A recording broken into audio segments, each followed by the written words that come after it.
Hi, നമസ്കാരം. ഇന്നത്തെ എൻ്റെ ടോപ്പിക്ക് പനങ്ങാട്. ഞാൻ ജനിച്ചു വളർന്ന സ്ഥലം. അപ്പോൾ ഞാൻ കുറച്ച് ക്യൂരിയസ് ആയിരുന്നു കുറച്ച് ദിവസം മുമ്പ്, ഇതിൻ്റെ പേരെങ്ങനെ വന്നു, ഈ സ്ഥലം പനങ്ങാട് ആവണതിന് മുമ്പ് എന്തായിരുന്നു എന്നൊക്കെ. അപ്പോൾ ഞാൻ ജസ്റ്റ് ഗൂഗിൾ വഴി അല്ലെങ്കിൽ ഈ വഴിയൊക്കെ സെർച്ച് ചെയ്ത് കുറേ ചോദ്യങ്ങൾ അങ്ങോട്ടൊക്കെ ചോദിച്ച് എനിക്ക് ഏകദേശം ഒരു ഹിസ്റ്ററി കിട്ടിയിട്ടുണ്ട്. അപ്പോൾ അതൊന്ന് പറയാൻ വേണ്ടിയാണ് ഞാൻ ഉദ്ദേശിച്ചത്. പനങ്ങാട്ടുകാരൊക്കെ ഒന്ന് അറിയട്ടെ. അറിയാവുന്നവരുണ്ടാവും, അറിയാത്തവരുണ്ടാവും. അപ്പോൾ എനിക്കൊന്ന് ഷെയർ ചെയ്യണമെന്ന് തോന്നി. അപ്പോൾ തുടങ്ങാം.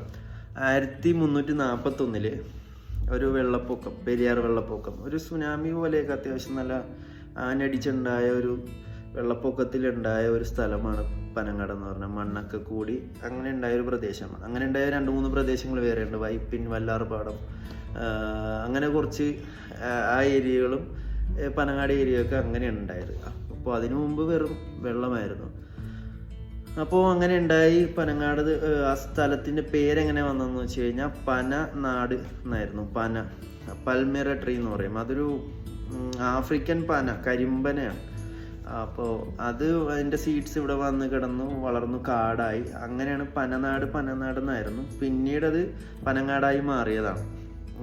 1504 ആ ഒരു സമയത്ത് കൊച്ചി രാജാവും സാമൂതിരി, കോഴിക്കോട് ഭരിച്ചിരുന്ന സാമൂതിരിയും തമ്മിലുള്ള യുദ്ധത്തിൽ കൊച്ചി രാജാവിനെ ഹെൽപ്പ് ചെയ്ത ഡിഫൻസിൽ നിന്നിരുന്ന ഒരു മേധാവി, മെയിൻ ആളായിരുന്നു പോർച്ചുഗീസുകാരൻ ഡുവാർട്ടെ പച്ചേക്കോ പെരേര.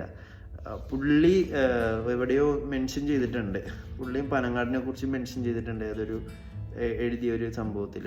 അതിലെഴുതിയേക്കുന്ന പലിങ്ങനാടെന്നായിരുന്നു.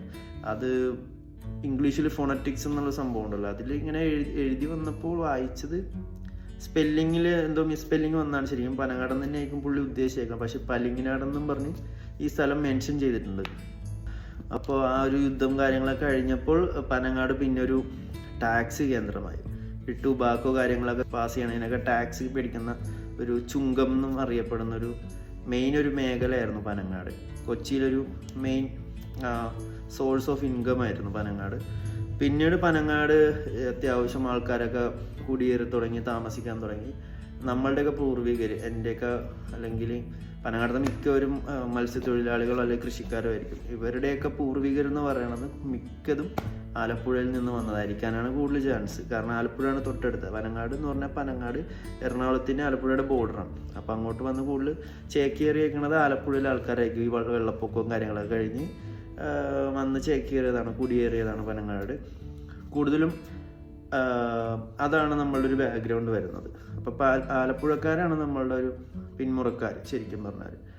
പിന്നെ അത് കഴിഞ്ഞിട്ട് 1970 കാലഘട്ടത്തിൽ കുഫോസ് വന്നു. ഫിഷറീസ് കോളേജ് വന്നപ്പോഴാണ് പനങ്ങാട് കുറച്ചുകൂടി ഫേമസ് ആവാൻ തുടങ്ങിയത്, കുറച്ചുകൂടി മോഡേൺ ആവാൻ തുടങ്ങിയത്.